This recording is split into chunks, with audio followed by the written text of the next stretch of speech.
salaamaaleykum sant leen gërëm leen ci àndandoo beeg télévision Futur Média benn waxtu moo jot xibaaru digg bëccëg yi bokk na ci démb ca Géejawaay ab liggéey bu yaa la ñu fa door ngir yaatal mbedd yi féexal ko lépp lu koy gàllankoor benn ci pàcc askan wi nag di tàccu ba ca des bokk ci ñi nekkoon ci mbedd yooyu le di ko ñaawlu ñenn ñu nekk ca voie publique bi ñoom ñu ne faw ñu wutal leen feneen fu ñu nekk ñaar fukki millions ci sunu koppar la ñu jël foofee ca département bi ngir eggal liggéey boobu leen ginnaaw ba ñu songoo benn sage-femme ca diwaanu Sédhiou ab kankurang moom moo ko def ñi yëngatu waa kër docteur tàmbali ab grève bu ñaari fan tey jile ñoom di ñaaw lu fitna giñ leen di teg yenn saay teg ci ñu ne ñu ngi xaar ñu teg ay daan foofule yëf yaa ngi xew week-end bi lay weesu. bokk na ci xibaar yi ba léegi ubbi teg Masalikul Jinaan daanaka ñetti fan képp moom moo ci des fileeg boobu ay waxtaan ak yeneen xeetu ndaje dinañ ko amal foofule bésu démb bi ñu ngi ko jagleloon Serigne Saliou Mbacké ci kër xalif bi moom ba léegi taalibe yi ñu ngay wëy di dem foofule di ziar te mu ñeel inauguration bi aljuma tey ji commissaire central bu Ndakaaru dina jàkkaarloog taskatu xabaar yi pour wax yan matukaay lañ jël ngir xew-xew boobu lee jaar ci yoon. du yàgg dara dinañ génn benn décret fii ci Sénégal tere oto yi nga xam ne dañ koy jëlee biti réew te mu am juróom-ñetti at ak lu topp mu di xibaar bu baax ci environnementaliste bi di professeur Adams Tidjani mu jàpp ni oto yi am juróomi at képp wala bokk lu ko néew sax ñoom li ñuy def ci wàllum pollution taxu ko bëri noonu kon moom moo gën a baax mbokk yi loolee tënk la nes tuuti ñu yaatal ko.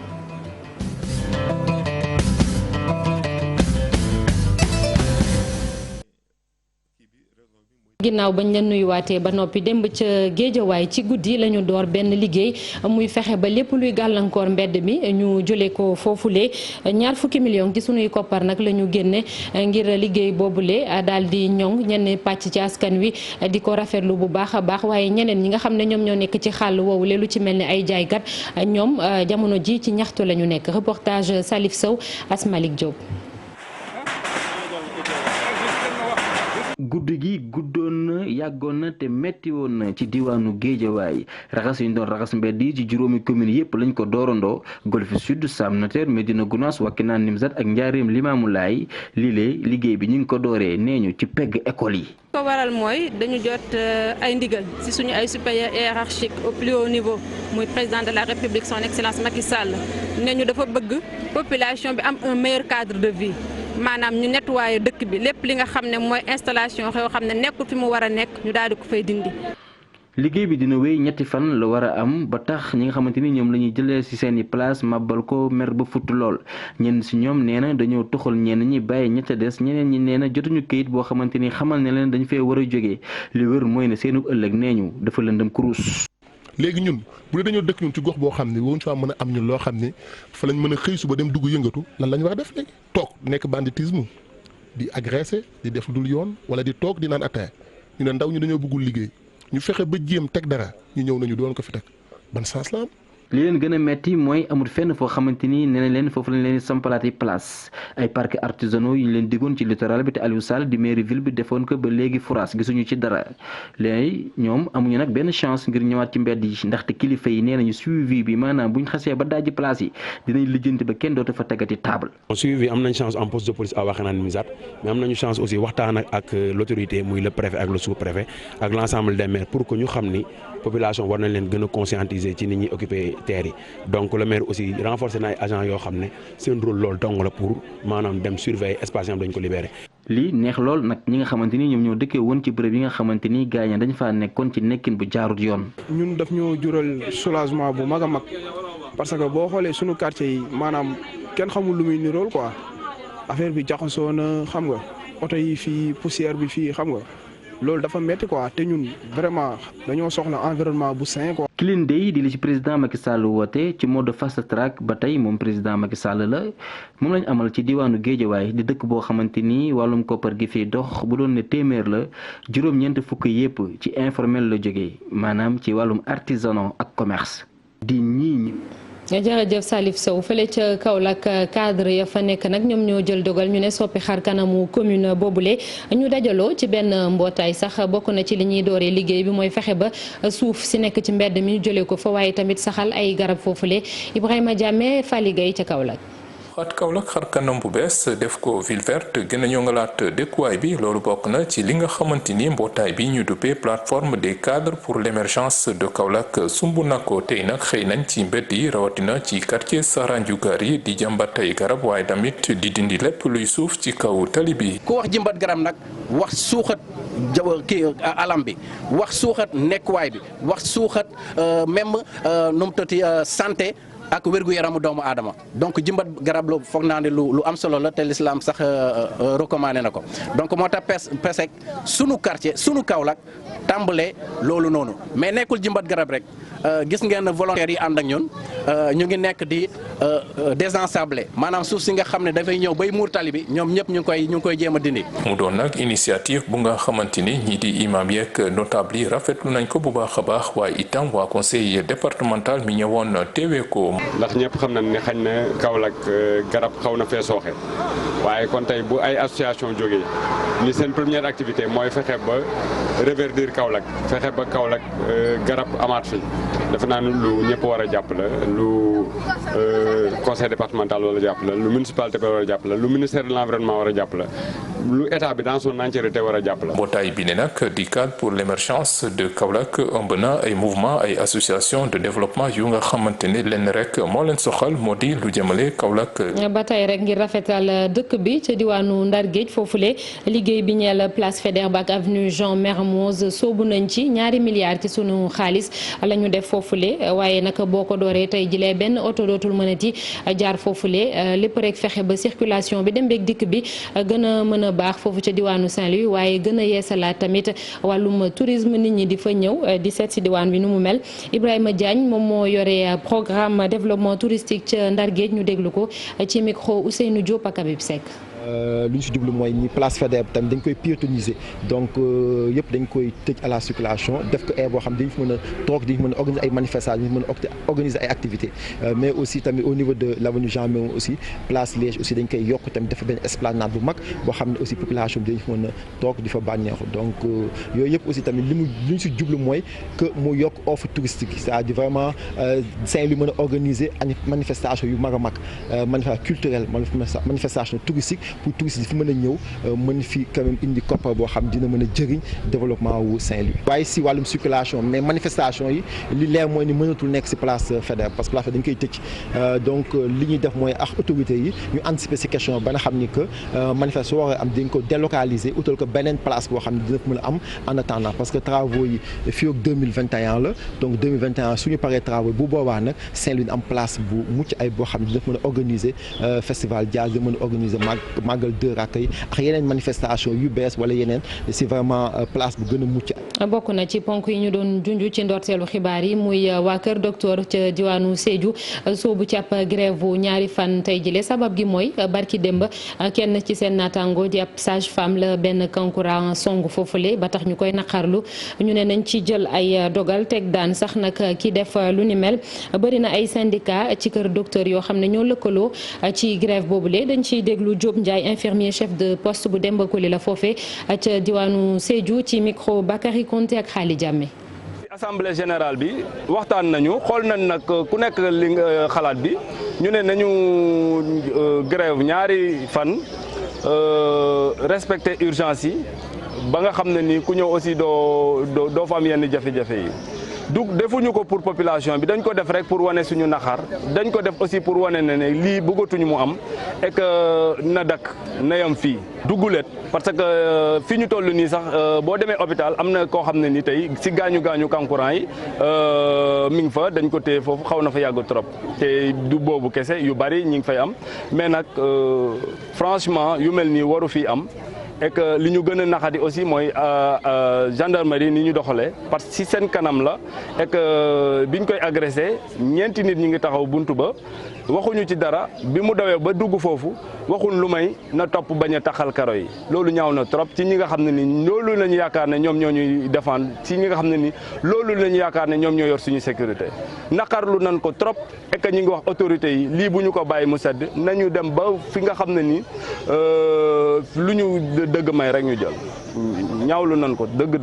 dañoo xam ne moom dañuy jàppale waa kër docteur mu di ay ndaw yu nekk ci ay centre de conseil ado di xelal xale yi ci wàllum éducation sexuelle fële ca Bakel Tambacounda Vélingara jàpp Kédougou Sédhiou ak Kolda nag ñoom dañoo door ay caravane maanaam di wër ci dëkk bi di ñaax askan wi ci lu ci mel ni wàllum planification familiale soril njur gi ak yeneen mbir lu ci mel ni jigéen yi ñuy xarafal wala boog sax maye gu teel ak ëmb bu teel reportage Bakary Konté Khali Diamé. caravane jóg jot na ay ndaw yoo xamante ne ay leader nañu ñoom nag ñoo amal ay activités yu bëri fii ci commune bu Sédhiou bu Bambali ak Médina Wandifa. nag dañu ñëwoon fii Wandifa pour waxtaan ak askan wi fi nekk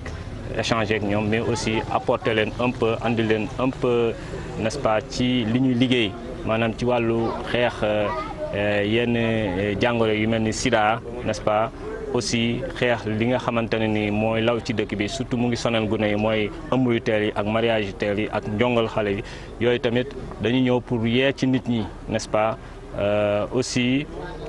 pour mën a aar nit ñi surtout jigéen ñi ci wàllu nef may leen ay xalaat yoo xamante ne ni dina leen permettre véritablement ñuy mën a mucc ci nef parce que ku nekk aussi xam na ne nef day andi loraange ci biir njaboot gi donc loolu daal moom moo taxoon ñu ñëw fi tey. ndaw yooyu engagé wu loolu daal di ciblé zone yoo xamante ne ñoo gën a reculé fii ci gox bi. dañuy organiser caravane yi pour ndaw yu nekk ci ay villages yu reculé ci ay dëkk yu reculé mun am information ci wàllum santé de la reproduction mooy xam sa bopp xam sa yaram ñun ci loolu la ñuy yëngu moo tax ñu organiser caravane mun sensibiliser suñu moroomi ndaw yi ci wàllum grossesse précoce mariage précoce sida ñu mun yàq suñu àdduna. directeur bu CEDEPS di Sédhiou Assane Diop di ne moom kontaan na trop ci résultat yoo xamante ne moom la ñu jot a am te mu ne dinañu wëyal sensibilisation bi ci gox yi gën a reculé fii ci région bi pour xeex feebar yooyu nekk fii ci gox bi. ñu dellu si waat ci Ndakaaru Masalikul Jinaan ubbite gi aljuma ji lay doon incha allah waaye fileek boobu nag bés bu nekk dañuy amal ay waxtaan ay ndaje démb ca bërëb bu sell boobule bés bi ñu ngi ko jagleeloon Serigne Saliou Mbacké démb muy ay waxtaan yu am solo reportage Cheikh Diop Lamine Mandiang. Masalikul Jinaan ay fan sënkam des ci daloo bi nga xam ne rek war nañ koo daloog bi la juma comité scientifique bi daal di fi teew ngir rek waxtaanee barab bu sell bile. sëriñ bi dafa waxoon ni da ngeen xam ne juma ji ab tabax la wante dafa war a sol mbubu mi war a sol nag mbubu xam-xam la war a nekk ndax juma ku cay dugg dafa war fekk nga xam ba noppi moo waral nag nu war a tàmbalee bis ni tey altine ba kero alxames bis bu nekk am na ay conférence yoo xam ne moom la ñuy def am ay borom xam-xam yu mag yoo xam ne ñoom lañ ko sant. ay xew-xew dinañ ko fi amal fii ak ñaar fukki fan ak juróom benn ci weer wu ñu nekk li waral lu ni mel moom moo di gën a ñaax taalibe yi waaye itam di sàkku rek ca bés ba ñu gën a am ak dal. fonkeel du ay wax fonkeel ci ay jëf la war a nekk nit ki da ko war a wane ci jëfam comportement am meloom loolu lépp nit da ko war a wane ci boppam kon moo tax ñu bëgg a soññi nit ñi ba buñ ñëwee ñu dal te itam kenn ku ne fañ la toogloo nga toog fa bu jumaa ji feesee foo jullee baax na. bésub tey bi nag ñu ngi ko jagleel ka fi nekkoon xalif di Serigne Saliou Mbacké tey ji dinañ fi waxtaanee dundinuk ak itam jaar-jaaru doomu Xaadim Rasul ba woon. ni mu fonke woon liggéey fonke ko yar nit ñi ci wàllu liggéey moo tax bokk na ci li tax ñu tuddee ko bis bi muy koo xam ne it bis bi fii maanaam jumaa ji mooy ki ko xalaat. jumaa Masalikul Jinaan ay thèmes yu am solo dinañ ko fi jukki li waral lu ni mel gën a xamal ñi nga xam ne ñoom ñoo di taalibe yi lan mooy njàngaleeb Ahmadul Xadim. résidence Khadim Rasoul bi nekk ci Colobane moom nag daanaka bés bu nekk taalibe yi ñoom ñoo fay fees dell ku ca nekk bëgg ziar xalif général bi di Serigne Mountakha Bassirou Mbacké moom dimanche ba léegi mi ngi fi ñenn ci responsable ñu fekk foofule ñoom ñooy lijjanti wàllum organisation bi ñu ne bokk na ci li ñuy rafetlu it pas-pas gi taalibe murit yi wane jamono ji reportage Al Hassan Ba Lamine Mondian. taalibe murit yu bëri teew si fii ci résidence Khadimou Rasoul nekk fii ci Colobane ngir amal seen ziar gis xalif général des Mourides ay barrières ñu teg ko ngir gën a mën a organiser yëf yi dugg bu ne nag daanaka dañ koy xoolaat fii nag ci salle attente bi ay taalibe lañ fi fekk ñuy xaar rek moom xalif bi mu génn ñu gis ko. lii fi xew tey day dëggal liggéeyu Serigne Touba moo tax tey mbégte la ci taalibe yëpp tey kenn amatul benn yitte bu dul ñëw ànd ak Serigne bi ñu def ouverture jumaa ji àjjuma incha allah. day firndeel rek li Serigne Touba liggéeyu Serigne Touba bu màgg bi nga xam ne Serigne Touba defal na ko lislaam moom la sunu borom fayee ci capitalu réew mi muy Ndakaaru. bu ñu demee ba Masaalikul Jinaan ñu tabax fi jumaa joo xam ne mën nañoo wax ne duñ ne amut de waaye yombut a gis jumaa yi 20 milliards et quelque loolu yombut a gis ñu defal ko fi Serigne Touba kon mu mel ne jëf jooju jëf ju rëy la joo xam ne jaadu na Serigne Touba moo fi Serigne Touba jaadu na Serigne Touba jugaat ñëw taxaw doon seede ci ñi mu ko doon siqal bañ xam ne kañ doon siqal tey ji dooleem nii la toll. bi 14h moins di waaj a jot ñu seen porte-parole xalif des Mourides mu ñëw fii ci résidence bi mu mel ni kon jullib tisbaar itam soreetul ñu ngi koy waajal ambiance bi ni mel nag ñu nar ko dund fii balaa ñuy daloo juma bu Masaalikul Jinaan. boo gisee sëñ bi ñëw di nga wax war fee am ay fan ngir saafantikook taalibe yi ndax li mu wax mooy bis ba nga xam ne mooy bisu àjjuma ji duñ am benn programme bu weesu ku xëy julli ji àjjuma. waaw taxawaayu taalibe yi lu rafetlu ko rek fekk ndax loolu mooy seen warugar. taalibe yi seen teewaay fii di wane seen engagement ñu fekk fa ñi nga xamante ni daanaka seen dëggu mat na sëkk balaa ñuy yegg nag ci li nga xamante ni mooy bis bu màgg bi mooy bisub dalu juma bu Masaalikul Jinaan balaa boobu nag ku nekk si ñoom taalibe yi fi nekk bëgg gis xalif général des Mourides Serigne Mountakha Mbacké. Alhassane Ba ni nga ko waxee aljuma la waaye laata boobu jàppale ni commissaire central bu Ndakaaru dina jàkkaarloog taskatu xabaar yi tey jëlee ci ngoon moom Ndiara Sène commissaire principal Ndiara Sène dina amal conférence de presse boobule bu ñeenti waxtu jotee maanaam 16h ca biir commissariat central ngir wax rek yan matukaay lañ jël ci bés boobule ubbiteeg Masaalikul Jinaan ak plan de circulation bi maanaam oto yi naka la ñu nar a jaar wala fan la ñuy jaar bés boobule li ko kon laata bés bi kon alxames aljuma ak samedi ci boppam mu di ab communiqué bu bàyyeekoo ci bureau relation publique bu police. ñu wax leneen nawet gi jamono ji ku ko wax mbay mi fële ca diwaanu Fulaadu nag dañ faa def ab taxaw seetlu mooy mi ngi taw bu bëree bëri yenn ci ay pepp lu ci mel ni sax gerte wala mboq mi ngi ci marché bi ak dugub bu suuna daanaka moom léegi mu ñor sax direction bu Sonagri dafa am ab benn visite yenn toolu ceeb yu nekk foofule ba tax na dalal nañu xelu producteurs yi ndax dañoo jàpp ni ceeb bi sax mi ngi tóortóor daanaka reportage ca Fuladu Abdoulaye Diallo. fu nawet bi toll nii ci biir diwaanu Fuladu dalal na xel ci kaddu ñi fi ngànk wàllu mbéy mi. te defe naa fànn boobu aussi bu ñu xooloo campagne bi nu mu déroulé depuis bi mu tàmbalee ba léegi lépp li waroon dem ci jiw ci engrais jot na dem ci commission yi balaa ndoxalaal suuf donc loolu dañ ci sant yàlla bu baax a baax loolu nag moo may béykat yi ñu doodu ji ca teel ñi nga xam ne jot nañoo ji ca teel wax dëgg yàlla fi mu nekk nii ñi ngi sant yàlla di dool li ñu ko santoon parce que yaakaar naa gis ngeen ni mboq bi am nañu ko commencé lekk fii ci Kolda te yeneen spéculation yi aussi wax dëgg yàlla fi mu nekk ñi ngi sant yàlla bu baax a baax ci comportement culturel de manière globale. Sonagri moo amal ab tournée fu ne fi ñuy béyee ceeb waaye ñoom it ñoo ngi rafetlu fu mbéyum ceeb bi toll. gis nga vraiment pour le reste de l'année fii bu taw bi demoon ba le 15 octobre à peu près on aura de très belles récoltes. c'est une grande vallée boo xamante ni boo xoolee ci ginnaaw sur côté nord bi 2 kilomètres la côté sud bi 1 kilomètre 500 donc. ñu am yaakaar ni fii ni kii mu ma doon wax sax vallée bi bokk na ci vallée yu PPDC defoon étude ba pare donc bu loolu weesoo ñoom def jàmbat nañ fi ay problème de matériel ak problème de stockage yooyu yëpp dégg nañ ko. béykat yi ñoo fasalaat seeni soxla bi ajoo ay jumtukaay yu mel ni tracteur. le programme du tracteur kon un tracteur. mais bu ñu amee tracteur bu ñu teelee am tracteur mun nañu liggéey foofu ñi ñu leen di gërëm waa Sonagri. ci wàllu taw mu ngi taw ni mu waree nattukaay ndox yépp a fees bay tuuru bi nawet bi doree ak léegi taw na fi lu ëpp juróom-ñetti téeméeri millimètres. moom la ñuy waxtaanee fan yii ñu ne du yàgg dara dina am benn décret bu génn buy tere ñu jële biti réew dugal ko ci biir réew mi oto yoo xam ne dañoo am juróom-ñetti at ak lu topp mu di loo xam ne environnementaliste bi di professeur Adams Tidjani mi ngi koy rafetlu bu baax a baax ndax nee na dina tax ba mu wàññi accident yi ci réew mi beneen mbir tam mooy oto yi amagul juróomi at sax dañ leen a defaree ak li ñuy duppee pot d'échappement catalytique loolu dafay tax ba li muy jur ci lu bon ci ngelaw li wala bokk li nit ñi di noyyi dafay wàññeeku bu baax a baax reportage Fatima Touré Modou Diop.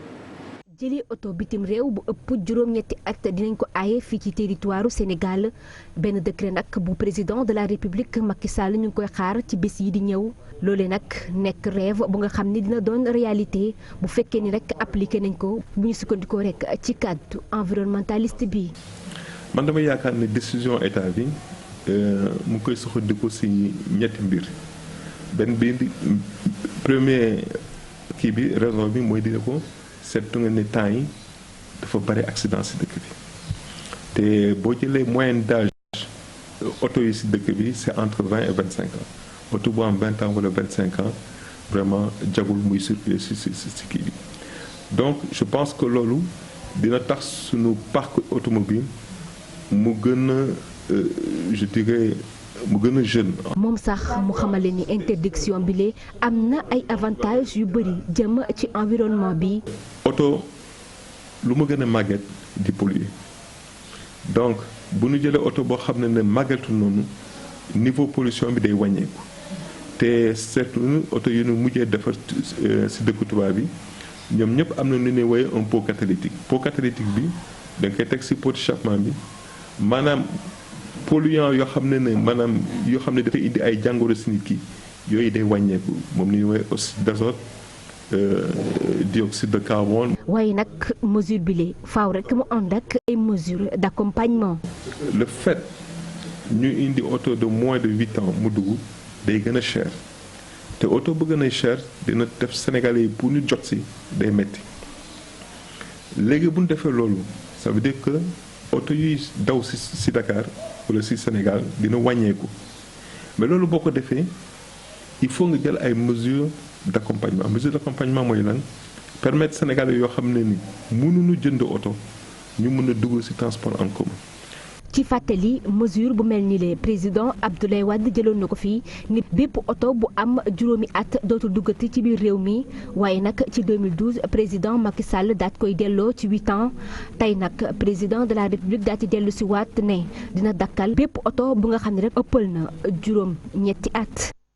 Fatima Touré ci Afrique subsaharienne maanaam ñi nga xamante ni seen der wi dafa ñuul liñ fi nemmeeku mooy téeméer boo jël ci juróom benn fukk ci nit ñi ay ndaw la ñu amaguñu sax daanaka ñaar fukki at ak juróom booy xool ci lim ñu ngi toll ci ñaari téeméeri million te li ñu seetlu mooy at wu jot am na fukki million ak benn yu utum xëy loolee yitteel loolu parlementaire yi nga xam ne ñoom ñoo bokk ci UEMOA ñu sabab ci ay waxtaan bokk na ci li ñuy gën a gëstu mooy fexe ba ndaw yooyu le li ñuy jàng mu méngoo ak li ñu soxla ci marché du travail Pafare ñi nga ak Lamine Mandiang ñu ngi woon ca ndaje ba. lu jege fukk ak benn million ci ay ndaw yu am ñaar fukki at ak juróom at bu ne ñuy wut liggéey ci déndu bi nga xam ne moo nekk UEMOA comité interparlementaire bi nag la ñu bëgg moo nekk saafara li lu mel moo tax seen ñaar fukk ak juróom ñetteelu édition bi ñu daal di jël nag xool ci wàllu formation professionnelle bi ak liggéey bi ñuy laaj ci marché bi ndax méngoo na. dafa nekk ay priorité pour nos états sunu juróom-ñetti dëkk yi te bi si njëkk muy wàllu liggéey xale yi. ñu ni nañu caytu xool li ñuy jàng ci formation professionnelle ak soxla liggéey est-ce que am na adéquation. beneen thème bi ñu fas yéene waxtaane mu nekk nag taxawaayu jigéenu député ci espace UEMOA bi naka la ñuy mën a def ba li nu mel ñu daal di koy dëgëral. jigéen ñi nga xam ne ñoo nekk député la ñu wax ne nuñ leen di doolelee ba ñu mun def seen liggéey ndax xam ngeen ne jigéen ñi ñoom ñoo xam li xew ci kër yi ñoo xam li nekk ci koñ yi li ñuy dund góor ñi duñ ko dund donc war dañ leen mën a jox kàddu jox leen it doole boo xam ne bu ñu demee seen kàddu ba ñuy wax nit mun koo dégg ñu mën leen former ba nga xam ne dinañ mën a wax li nga xam ne moo nekk ci seen gox yi pour ñu defaan ko ndax xam ngeen ne député yi ñooy voté loi kuy voté loi nag la ngay voté war ngaa xam lan la ngay défendre war ngaa xam lan la. def ci renforcement de capacité li nga xam ne pour dooleel leen pour permettre xool loolu aussi ban impulsion lañ si mën jox jigéen ñi pour seen taxawaay si assemblée yi gën a rafet. ñaar fukki fan ak ñaar ba ñaar fukki fan ak juróom-ñeent ci weeru sàttumbar bi ñoom nag ñii di député yi dinañ sëgg ci ayub bés waxtaan ci mbir yooyu nga xam ne nag moom moo leen gën a soxal bu ko defee ñii di njiit yi daal ci jël politique yu am solo ngir mun koo saafara.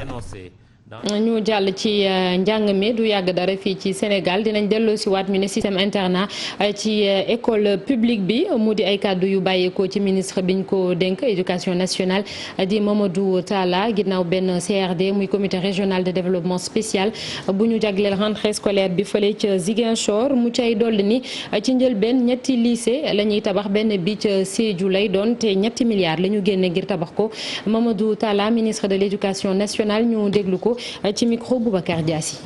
seen région bi en termes de résultats préscolaires ba moyen mën nañu wax ne wax dëgg yàlla nekkuñu ci ginnaaw waaye soo jógee moyen di dem secondaire gis nañ ko foofu aussi am lu ñu war a seetaan def nañu bilan li amoon daaw léegi ñu ngi projeté wu pour déwén ñu xool fan la ñu toll ci réalisation bi.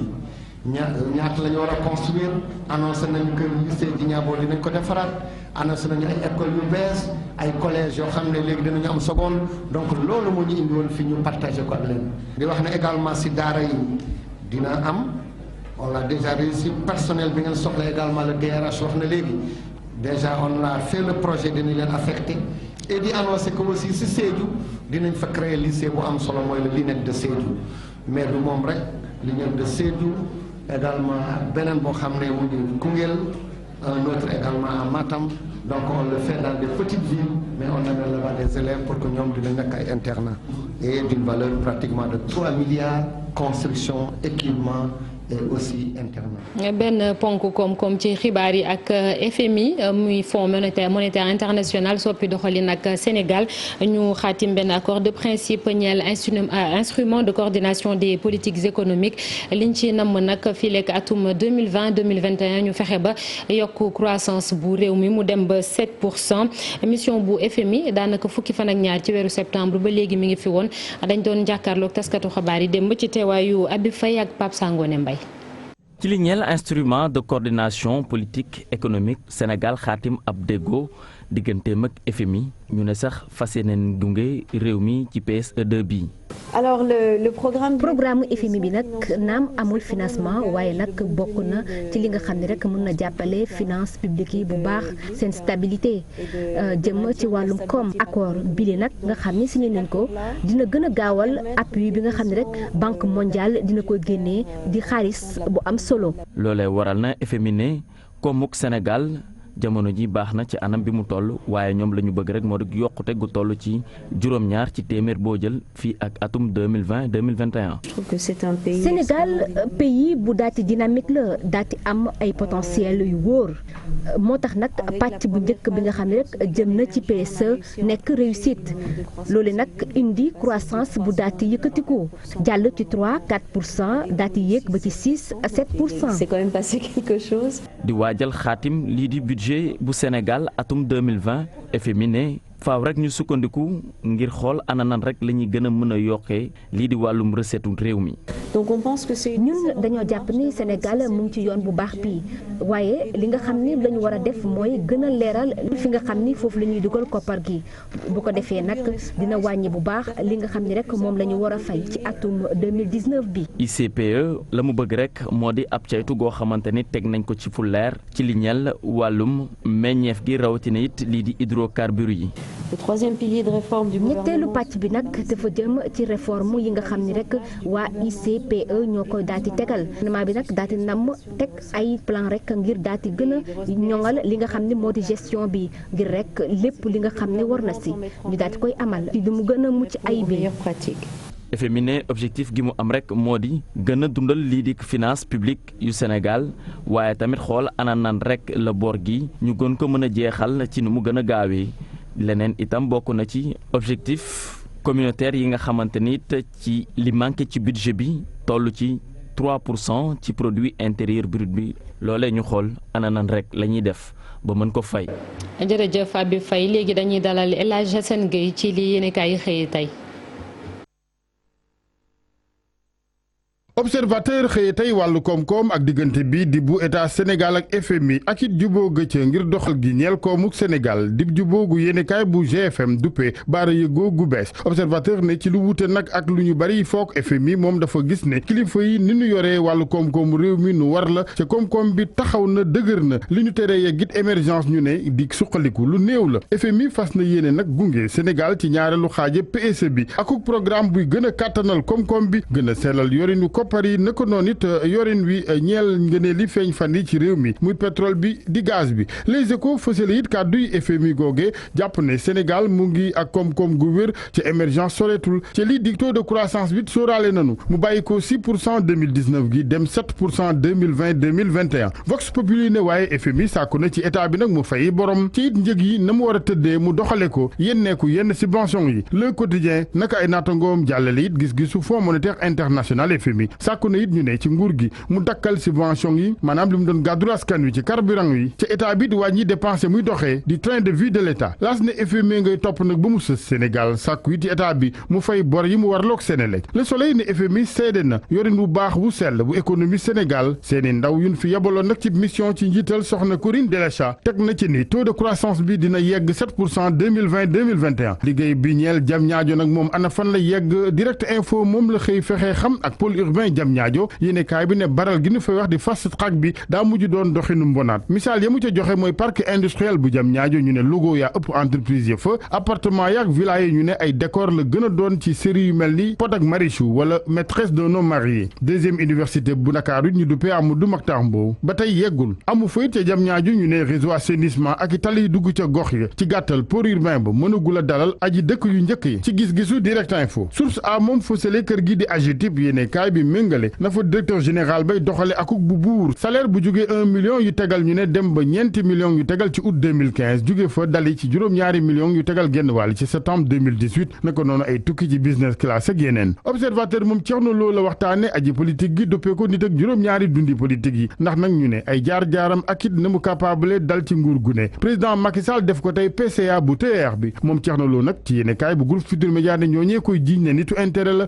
ñoom ñooy ñu sew ñu tekkiwul dara moom président Macky Sall nag la Abdourahmane Sow bu COS M23 di waxal ci Vox Populi lu ñeel lam-laamee gi ñeel mbiram 3e mandat mu ne sudee daa ne ca xel ma bu yóbboo mu tegaat ko ci suuf ndax su boobaa xaru lay doon ci moom Abdourahmane Sow nag bu kenn yaakaar Youssou Touré tontu ko ndax moom sëñ Touré sax ab diira ngi mu ne mër réer Les Échos ko feeñal tey Youssou Touré naan ca pataaral léeg-léeg day defar mu ne ñoom ba dara dul dara lañ daan xeexal Macky Sall tey nag li wolof naan lu sotti am boroom Youssou Touré ne bu njëkk 2012 ak léegi ñeent yoo jël ci juróomi ministre yi Macky Sall yi xamu leen gisu leen ak jëmm ñu des ak Les Échos wàllu làmb ak yéenekaay bi ne Alioune Sarr génne na nag yat wa moom président CNG bi ci yéenekaay bi di ci xamle ne mbër bu ci rate ñett yoon contrôle antidopage dañ lay jàppee ku dopewu rek daal di la acc identification yi di ak ràññetle dinañ ko def ci arène bi mu ne ba ci sax marabu di sëriñ si bu ko defee bu accident amee ñu mën a situer responsabilité yi xam wàlli ku ca ne Alioune Sarr ne dootul nag nangu kuy ñëw muur sa xar kanam encagoulé di dugg ci arène bi lu jëm ci toog gi stade ñeenti waxtu jàpp juróomi waxtu it mu ne lu gudd lool la war nañoo ànd ñoom ñëpp acteurs yi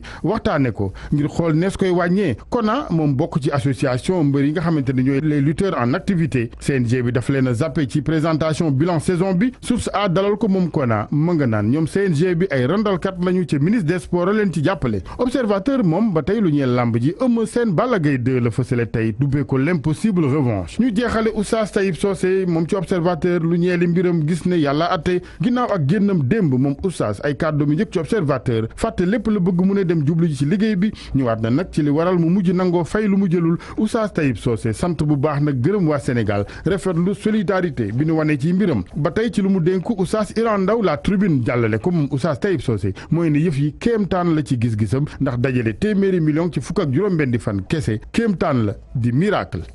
jërëjëf El Hadj Assane Gueye sant leen gërëm leen tamit ci ànd beeg télévision Futurs Médias rédaction bi di leen jox rendez-vous 19h30 incha allah ngir yeneen xibaar di leen ñaanal ngeen yendoog jàmm.